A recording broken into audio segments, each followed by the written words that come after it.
El dólar estadounidense acaba de tener su peor año en casi una década. A ver, normalmente esa sería una noticia para encender todas las alarmas en Washington. Claro, la primera reacción es pensar que algo va muy mal. Exacto. Pero lo más curioso es que la administración Trump en ese momento pareció, bueno, como mínimo no inmutarse, Casi como si lo esperaran. O incluso, como si lo buscaran. Ahí está el punto. Y eso nos lanza de cabeza una paradoja. ¿Qué pasa si la peor caída del dólar en años no fue un accidente, sino parte de una estrategia? una estrategia, ¿eh? Bastante audaz. Hoy vamos a explorar justo eso. Cómo una política que puede encender los mercados, hacer crecer la economía, podría al mismo tiempo estar, no sé, erosionando silenciosamente los ahorros de millones. Es que has dado en el clavo. Esa narrativa de moneda fuerte igual a país fuerte es muy potente, muy fácil de vender, Sí, suena lógica. pero a menudo es una simplificación.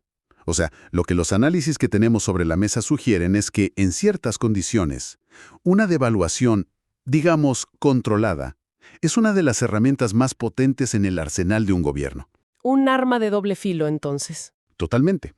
Hoy vamos a desarmar esta máquina pieza por pieza para entender no solo cómo funciona, sino a quién beneficia y quién, pues, inevitablemente paga la cuenta. Perfecto.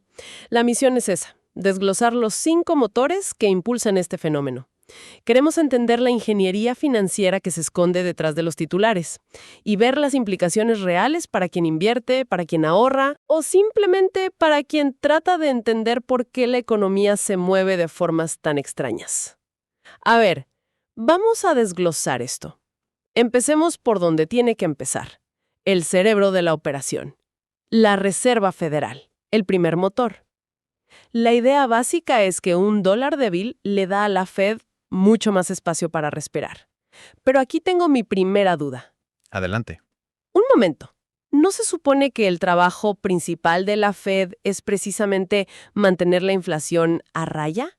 ¿Cómo justifican dejar que el dólar se debilite si eso, por definición, puede generar más inflación? Digo, al encarecer las importaciones. Esa es la pregunta del millón.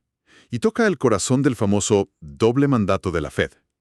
Tienen dos objetivos que a veces, bueno, a veces chocan. Estabilidad de precios y máximo empleo. Exacto.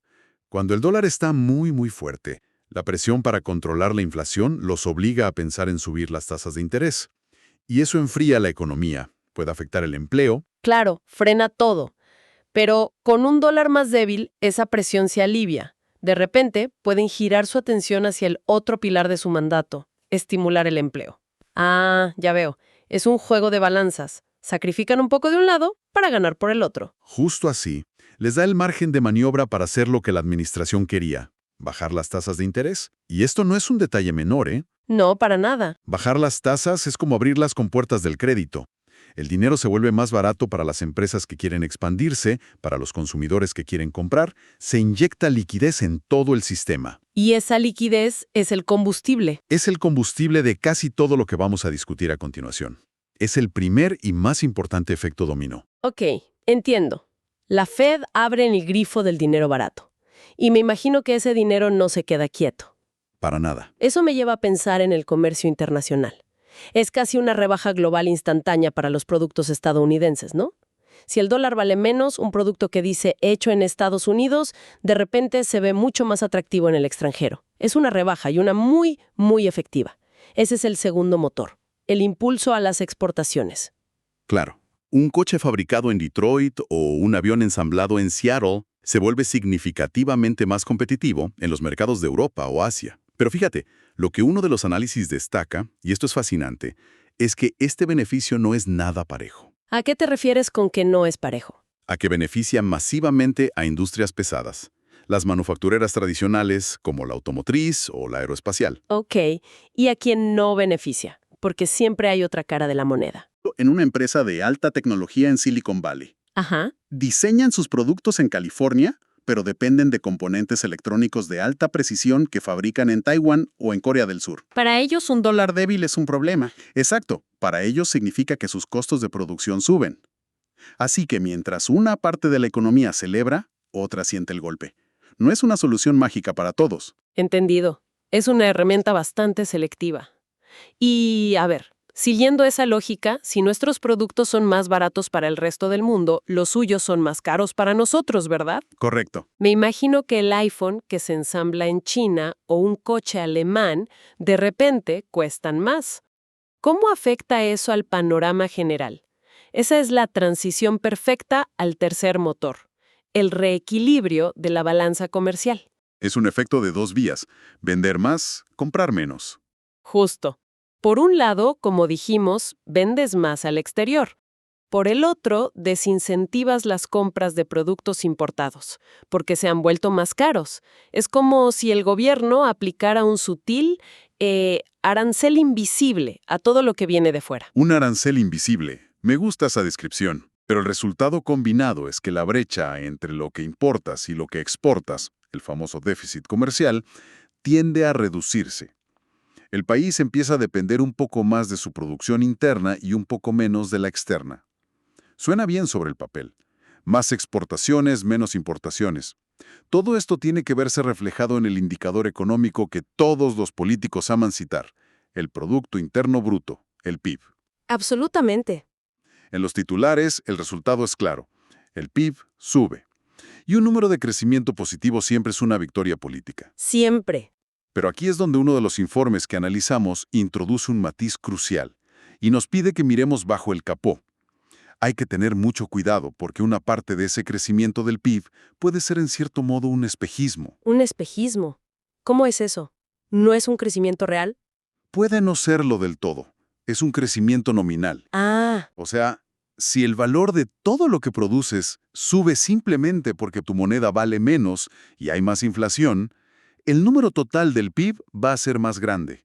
Pero no significa necesariamente que se haya producido más riqueza real. o que la gente esté mejor. Exacto. Es una distinción clave entre la calidad y la cantidad del crecimiento. La percepción del mercado y de los votantes a menudo se mueve por el titular del crecimiento del PIB, sin desglosar si ese crecimiento viene de una mayor productividad o de una simple devaluación. Vaya, entonces es un poco como un truco contable.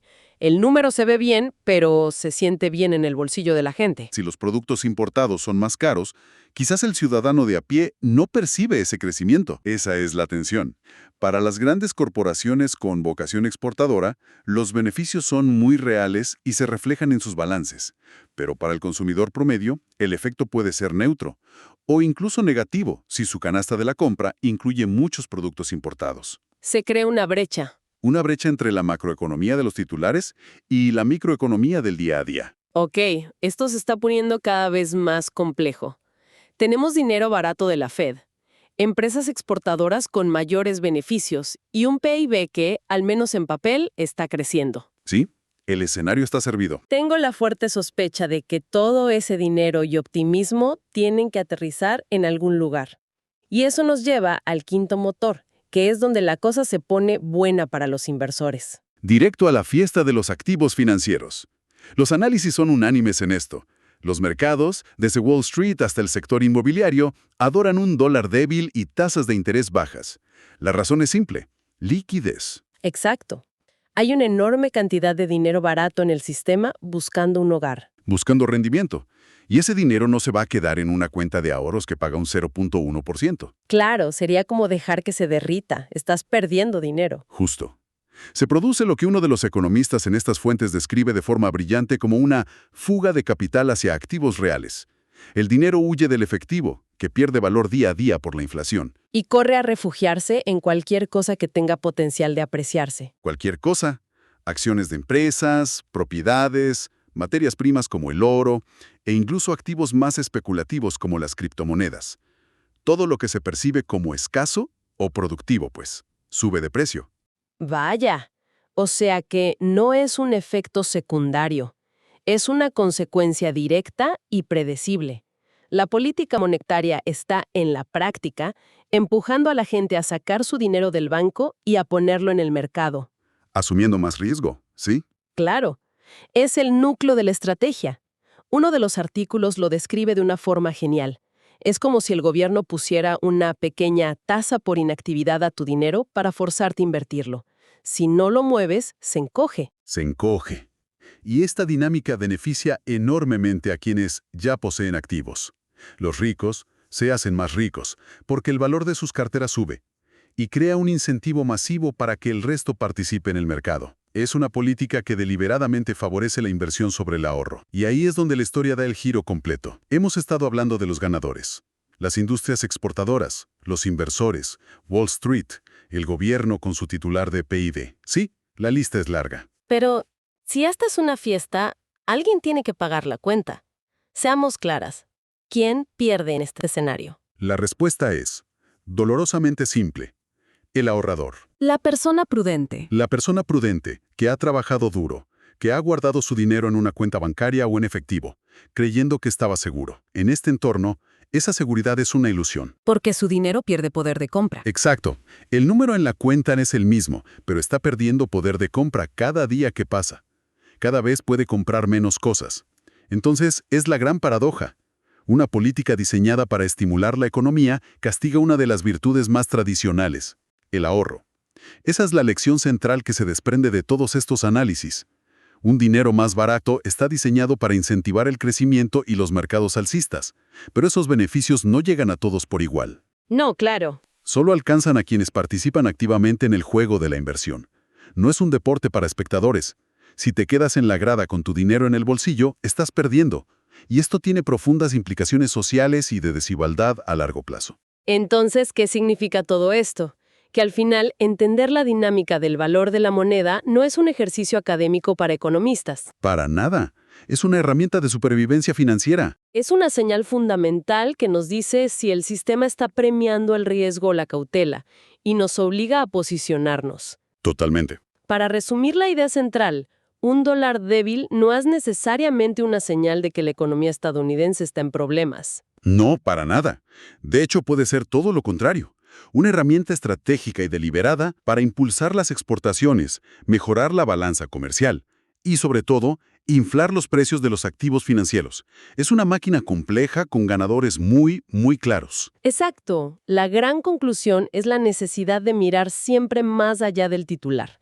Entender estos 5 motores nos permite decodificar las noticias económicas y comprender las fuerzas que mueven los mercados. Nos obliga a cuestionar esa suposición fácil, esa suposición de que moneda fuerte es buena, moneda débil es mala. La realidad económica, como casi siempre, es mucho más matizada.